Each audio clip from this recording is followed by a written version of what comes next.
First, we are changing the mindsets. Next, we are changing our own community. And then we will help to change the world.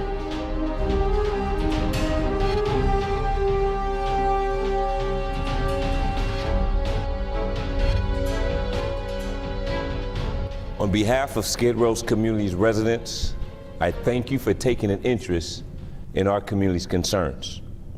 First, I would like to start by sending our collective condolences to all those that lost their lives or lost a loved one in some way that was connected to Skid Row.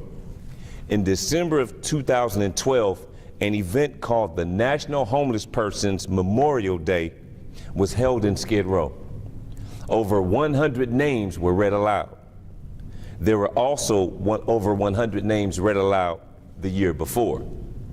To put that in proper perspective, Skid Row is a 50-block community with over 100 persons dying within said 50 blocks. That is more than 2 people per block that died 2 consecutive years in a row. Now, I can't speak to the death ratio prior to that because that information is not available at this time. Yet and still, that is an extremely high number of deaths for an area that is arguably the worst neighborhood in America.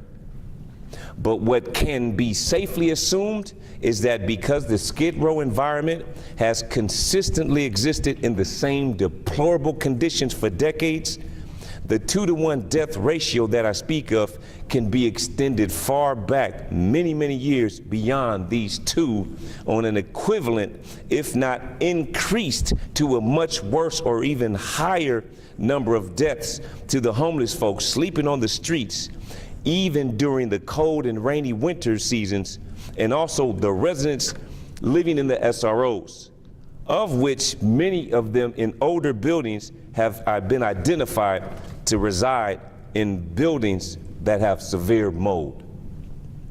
Of the 2 years that we know of, while both had a ratio of more than a 2-to-1 margin, 2011 was closer to a 3-to-1 death ratio.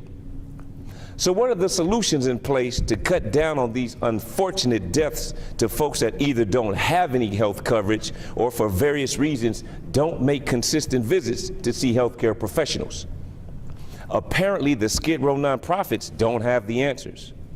But next year, in 2014, the Affordable Care Act goes into effect.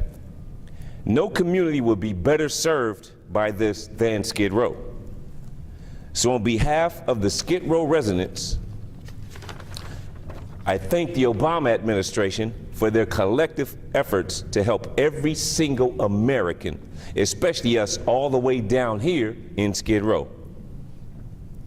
But please be reminded, that starts next year.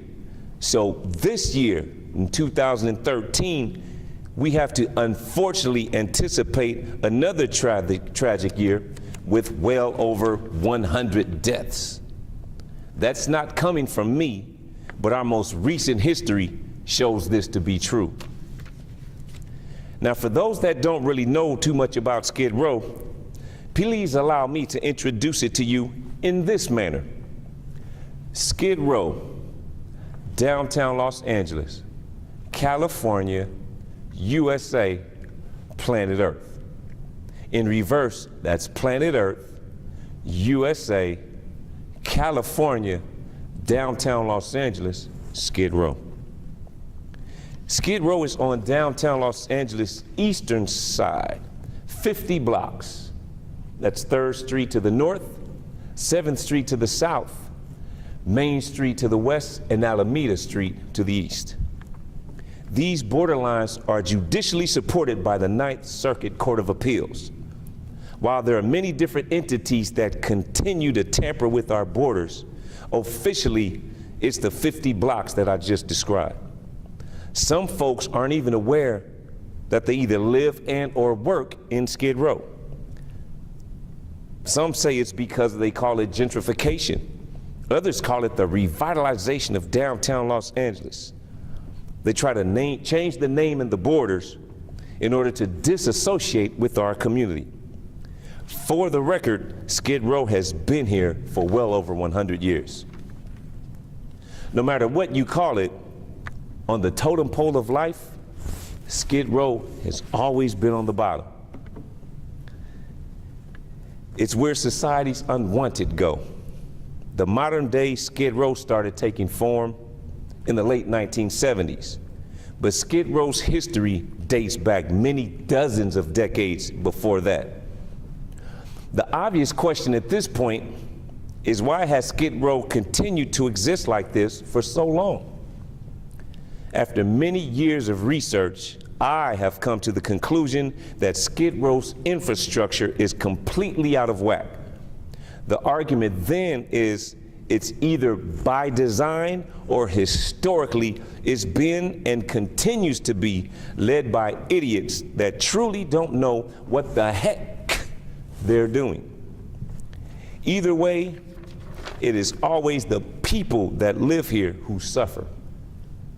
There are a reported 70 nonprofits connected in some ways to Skid Row, many of which are faith-based organizations. So at 50 blocks, that's more than one nonprofit per block. They all write grants and receive funding, which also includes American taxpayers' money, your money. Plus, they also accept your direct personal donations, which again is your money.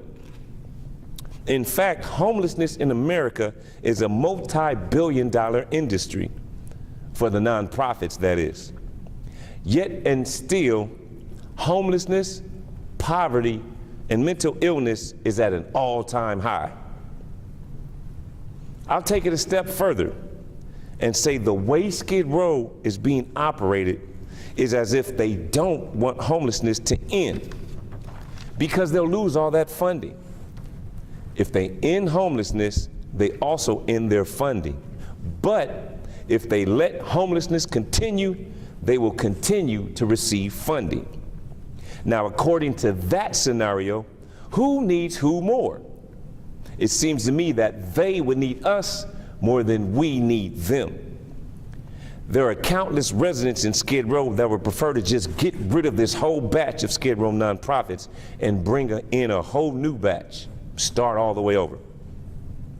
That way, we can all redesign the Skid Row infrastructure with a model and methods that make more sense and would coincide with the rest of downtown's new revitalization efforts, and would also be more feasible to execute, instead of the traditional act of piling so-called solutions on each other that never work over and over again. We should do away with the old and outdated infrastructure that currently exists and replace it with a brand new modern foundation that would be more effective, more efficient, and better serving, which therefore would make it more feasible for all of us.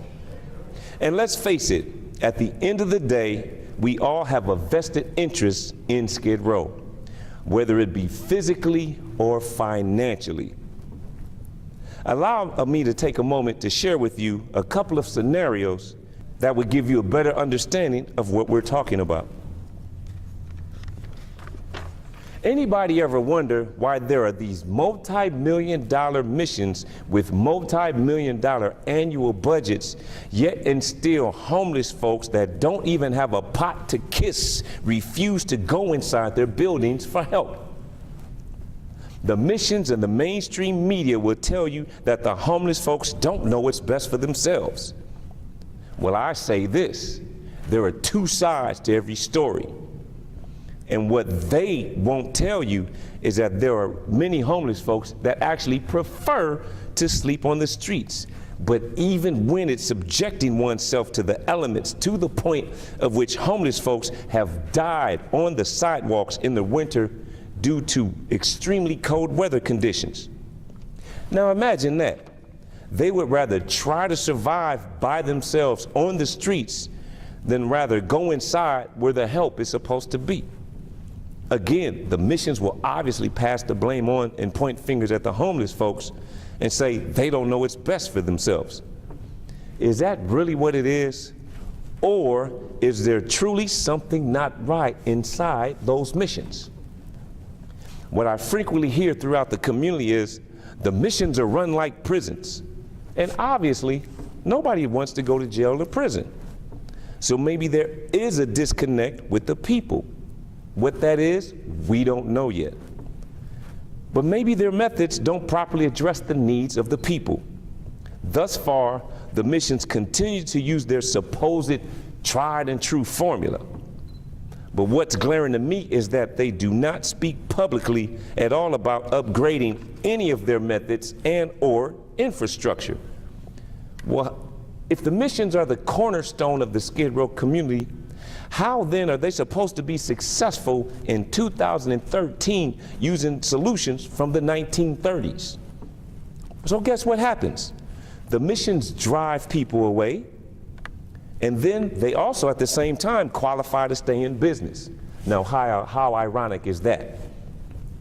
Because if there's homelessness, there's a need for social service providers, which then create jobs, and over decades creates an industry. And in this case, it's a multi-billion-dollar homeless industry. There are many executive directors and CEOs of these Skid Row nonprofits driving luxury cars, living in luxury homes, earning six-figure salaries, and putting their kids through college, all under the guise of helping homeless people as their primary profession. Now, as you can probably tell by now, I don't represent the Skid Row nonprofits, nor do I speak for them. I represent the people, as in for the people, of the people, and by the people.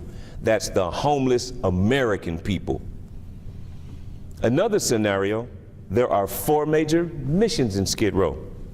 The Fred Jordan mission has existed for 65 years. The Los Angeles mission has existed for 76 years. The Midnight Mission since 1914. That means they'll reach their 100-year anniversary next year. And the Union Rescue Mission since 1891. That's well over 120 years.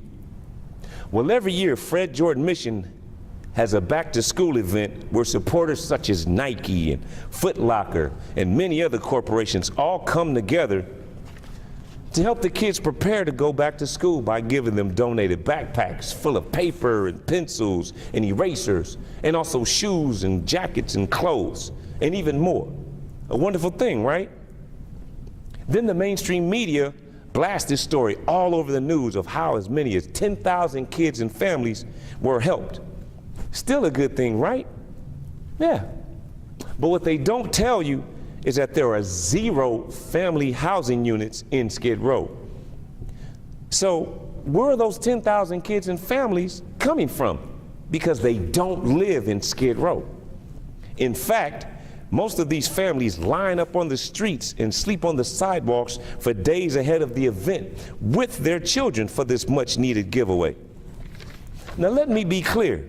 I do not have a problem with the poor families coming from nearby communities such as Boyle Heights, East LA, South Central LA, and all the other places that they themselves had declared that they come from.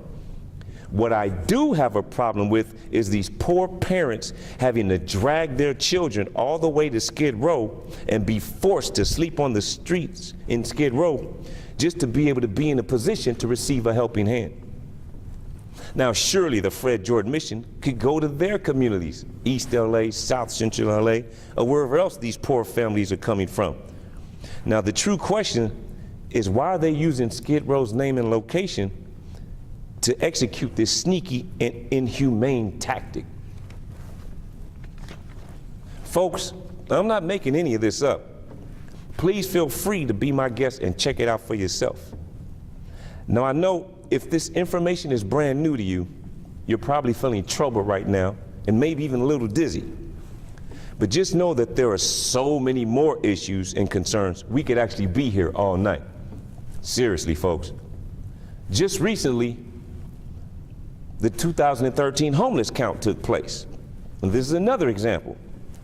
While we appreciate all of the volunteers that came to Skid Row to count, please understand that while the homeless count sounds like a good concept on paper, In reality, it is severely flawed, and over the years, we have been speaking directly to their lead organizers, telling them that they need to immediately make changes in order to save lives.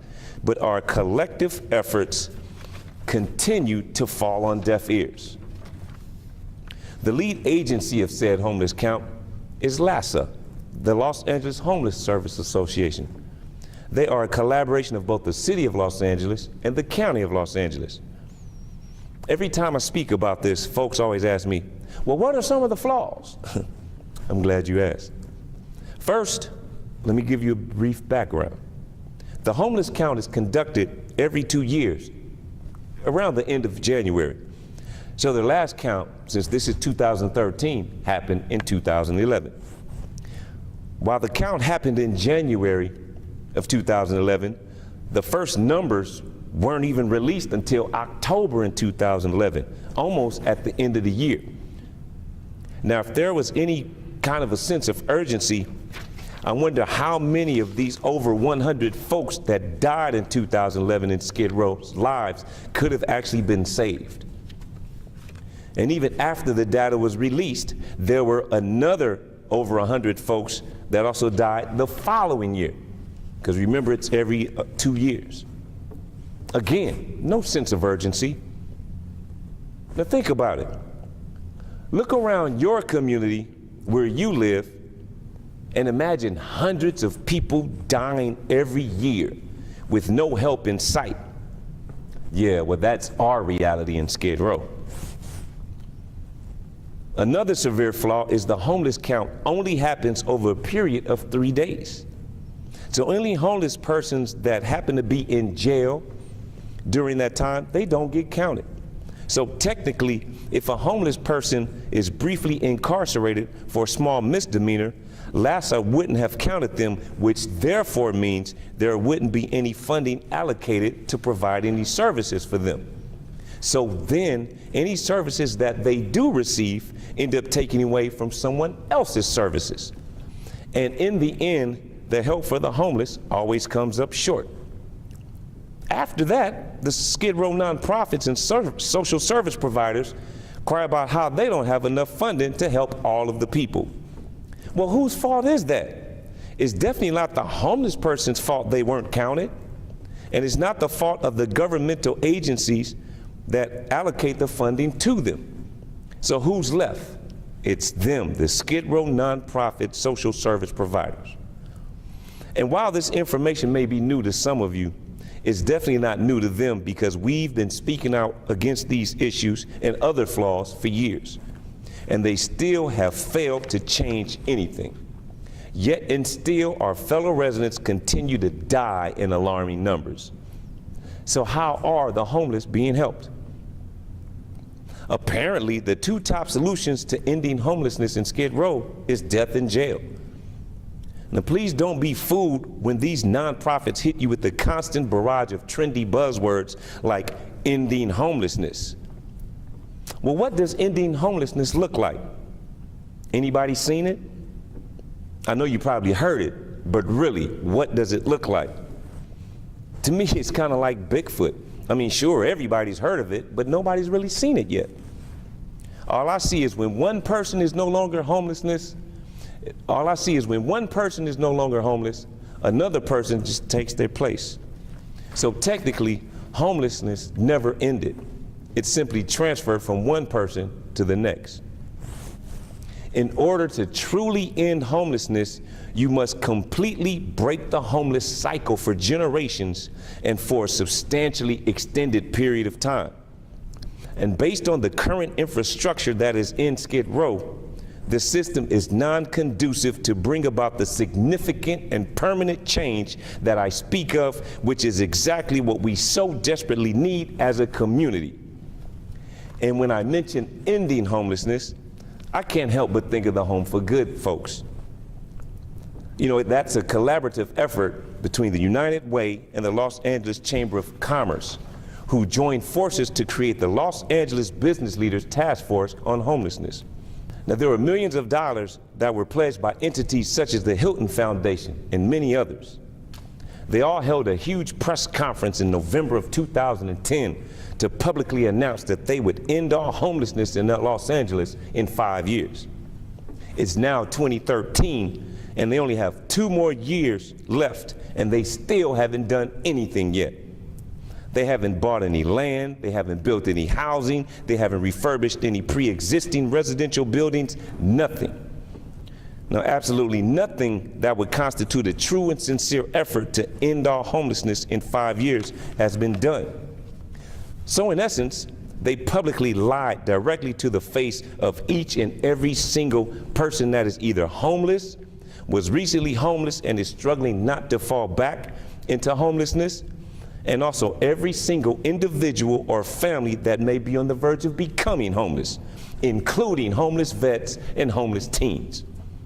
I spoke out directly to them on behalf of all homeless folks and got right in their face about this. I asked the hard questions. They tried to explain it away. I wasn't about to accept their fluff. Then, I'm sure as heck not gonna accept their fluff now, and I guarantee you that I won't be listening to any of their fluff 2 years from now when they fail to deliver on their promise. And I mean fail miserably. But don't get me wrong, I truly want them or anyone else to end all homelessness, not just in Los Angeles, but in all of America. If it was the truth and they were sincere, I would unquestionably support it. But it isn't, and so I don't. Over the years, they've contacted me on several occasions, asking me to meet with them so they could share with me in detail. I told them no every time. I don't want to hear that fluff. But finally, I told them, sure, I would meet with them. But first, they would have to publicly apologize to all of the homeless folks for lying to them about ending all homelessness in LA in 5 years. They wouldn't do it, so we didn't meet. But don't worry, Skid Row, because in 2 years, we will get that apology. Mark my words, in 2 years, Home for Good will publicly apologize for failing to end all homelessness in Los Angeles in 5 years as they first promised. And even though it's totally disrespectful, this is how silly their efforts have been thus far. Now, for the past 2 years, they even went out to get Kobe Bryant of the Los Angeles Lakers in the NBA to lead their annual event where they walk to end homelessness. Now, I know Kobe Bryant is a talented basketball player. He even once scored 81 points in a single game. But even he can't end the vicious cycle of homelessness. Yet and still, they fooled thousands of folks. They encouraged thousands of folks to join them and walk. And I don't even care if it was for 1 mile, for 10 miles, for 100 miles, or 1,000,000 miles. It is literally impossible to walk and somehow miraculously end all homelessness. Now, I could understand walking in obesity or walking in polluted air, but walk and end homelessness, those things don't even go together. It boggles my mind every time I hear this. To all you folks out there that keep showing up year after year, please understand that you are only walking with Kobe Bryant and you are not ending homelessness. And I don't want to hear that stuff about raising awareness. People already know about the hungry kids in Africa that are dying from starvation. Folks already know about AIDS and HIV, just like folks already know about homelessness. It's not like anybody in Home for Good is giving out new detailed information on new topics related to homelessness. You're just walking. There is no raising awareness. You should all be ashamed of yourselves. It feels good, but only for selfish reasons. I guarantee that not one homeless person felt good about you walking to end their homelessness. After receiving millions and millions of dollars to end homelessness, walking is the best that you could come up with? That's all you got, home for good? Well, I guarantee you that every single homeless person that was homeless before you started walking was still homeless when you finished walking. Now, while you all returned to your warm and cozy homes, folks were still sleeping on the streets. So stop lying to yourselves, and please stop lying to us in Skid Row. And to the business sector, you should be ashamed of yourselves also, pledging millions of dollars during a high-profile press conference, giving prestigious awards to one another, all while patting yourselves on the back for a job well done, when in all actuality, you haven't ended any homelessness. It's shameful. Raising awareness? Even though I'm not a betting man, I bet we're raising more awareness with this video than all of your efforts combined. In fact, we're also raising awareness about your disrespectful antics with your silly little slogans and simple-minded marketing schemes. It's not right to mislead the very homeless folks that look to you for help, especially after all the decades of mental abuse received at the hands of the insubordinate Skid Row nonprofits. Now, I will give credit where credit is due. Even though the United Way has completely botched the Home for Good campaign, they have done some good things regarding the CCFO. That's the Community Care Facilities Ordinance. They are helping to rally the community troops and encouraging folks to speak out against a document that will only create more homelessness as it reads right now. You know, I hate to have to be the bad guy that ruins the party for folks, but when it comes to the Skid Row community and the homeless, my constituents have voted for me time and time again to represent their collective best interests at all times. And as long as I'm voting in, I will always continue to do just that. But it still bothers me, because surely the business sector involved in ending homelessness can tell the difference between a good business proposal and a bad business proposal. And in this case, the Home for Good proposal was all bad. But you all still signed off on it. Wow. But that said, I do still have confidence in the business sector.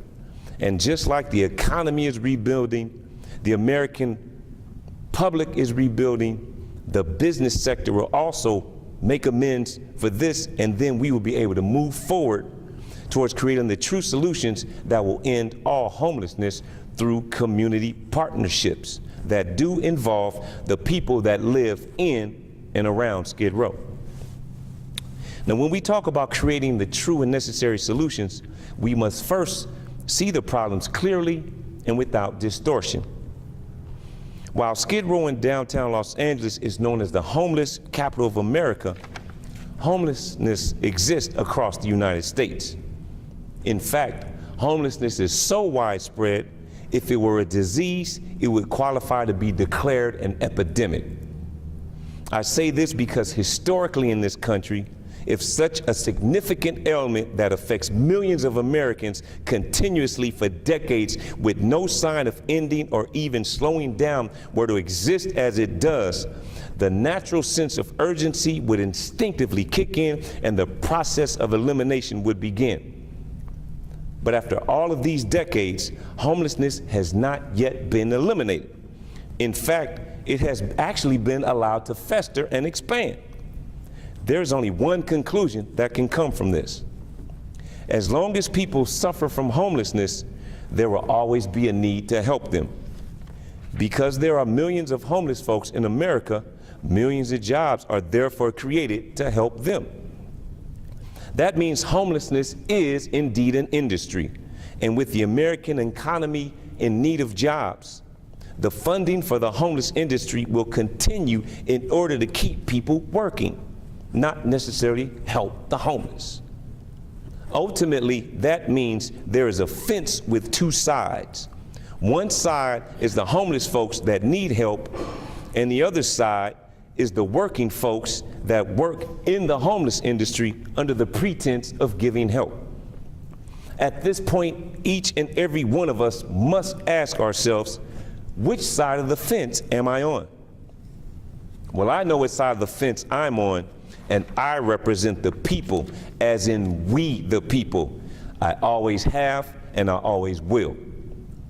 Now, with this speech and all of our other Skid Row State of the Union addresses, my primary purpose is to speak to my constituents directly, and that's the residents in Skid Row. But at the same time, I also know that I'm speaking to those on the other side of the fence as well, many of whom have intimated to me off the record that they commend our efforts and encourage us to continue to fight for the people. To them, I say thank you for your words, because they give confirmation to exactly what we intend on doing: leading by example, motivating the masses, and doing things the right way. And in doing so, it gives me great pleasure to announce that the Skid Row community has created its very own positive movement, and it's defying all odds. While there have been many different community-led positive efforts in the past, since 2007, Skid Row's community residents have created numerous grassroots CBOs, that's community-based organizations, where we are working together to improve the lives of the people and also address the quality of life conditions that create and/or influence positive change in our environment. One of the important policy changes that the Skid Row community residents have already stood up against and eventually changed were the overnight guest fees that the Skid Row landlords charge in addition to rent. Those fees no longer exist. This is the type of change that is possible, is real, and is happening. On behalf of the Skid Row community's residents, we ask that you respect our efforts to help ourselves, and we also encourage each and every one of you to join us in this history-making journey. Some of our grassroots community-led groups also include the award-winning Skid Row 3-on-3 Street Ball League, the Skid Row Photography Club, the Skid Row Chess Club, Movies on the Nickel, Skid Row Artists Collective, Los Angeles Poverty Department, Downtown Women's Action Coalition, the Fun Zone Reading Club for homeless kids, the Skid Row Brigade, the Feed and Clean campaign, and also the award-winning Operation Facelift Skid Row trash cleanup and mural painting effort. We've also started a newly formed Skid Row Public Space Task Force to address the concerns related to our parks, trash, lack of public toilets, and more. Please know that each of these groups have no funding, but have survived for years because of the sheer passion of each of its members and our community's collective desire to have positive programming in Skid Row. This will help to form a positively stimulated, interactive, ever-changing, and ever-growing energy that is also positively grounded in a spiritually rich community that, despite its numerous negatives, has a positive gravitational energy that continues to attract people from all around the world. In fact, the positive energy in Skid Row can be felt not only around this world, but throughout this universe. Now, in regards to the recent multiple mass shootings that have been happening all across America and the subsequent relation to the existence of mental illness in the shooters, I say this. On behalf of the Skid Row community, we send our condolences to the families and communities that lost a loved one or loved ones. With so much emphasis put on the mental health diagnosis of the various shooters, in comparison with the historically high concentration of mental illness in Skid Row, we can gladly say that there has never been a mass shooting in or around Skid Row. That said, we hope that the mass shootings immediately subside and the discussions related to gun control continue. And with that, I say, may God bless you, may God bless America, and may God continue to bless Skid Row. Thank you.